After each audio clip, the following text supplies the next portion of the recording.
শ্ৰীমন্ত শংকৰদেৱ সংঘৰ 93 সংখ্যক অধিৱেশনৰ আজি দ্বিতীয় দিনৰ কাৰ্যসূচী।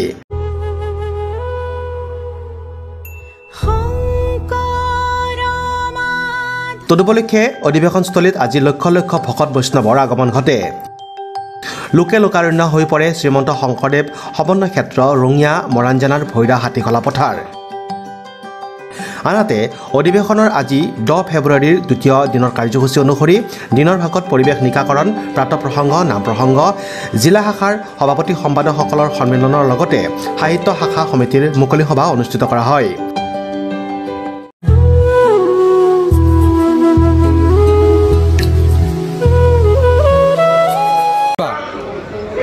বিশ্বৰ ভিতৰতে অদ্বিতীয় অনুষ্ঠান সৰ্ববৃহৎ ধৰ্ম সাহিত্য সংস্কৃতি ৰাজনৈতিক আৰু গণতান্ত্ৰিক ধৰ্মীয় অনুষ্ঠান শ্ৰীমন্ত শংকৰদেৱ সংঘৰ 93 সংখ্যক বাৰ্ষিক অধিৱেশনৰ আজি দ্বিতীয় দিন আৰু সেই দ্বিতীয় দিন উপলক্ষে আয়োজন কৰা আজিৰ কাৰ্যসূচীসমূহৰ ভিতৰত অন্যতম সাহিত্য শাখাৰ ইতিমধ্যে মুকলি অধিৱেশন আৰম্ভ হৈছে আৰু এই অধিৱেশনত লোকে লোকাৰণ্য হয়।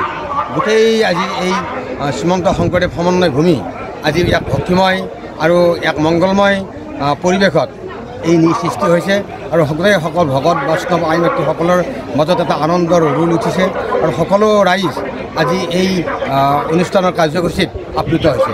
ধন্যবাদ।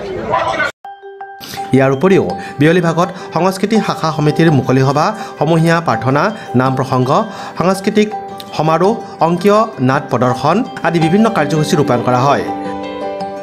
আজিৰ কাৰ্যসূচীত অসম বিধানসভাৰ অধ্যক্ষ বিশ্বজিৎ দৈমাৰী, অসম ৰাজ্যিক বিজেপিৰ সভাপতি ভৱেশ কলিতাসহ বহুকেইগৰাকী বিশিষ্ট ব্যক্তি আৰু শ্ৰীমন্ত শংকৰদেৱ সংঘৰ বিষয়ববীয়াসকল উপস্থিত থাকে।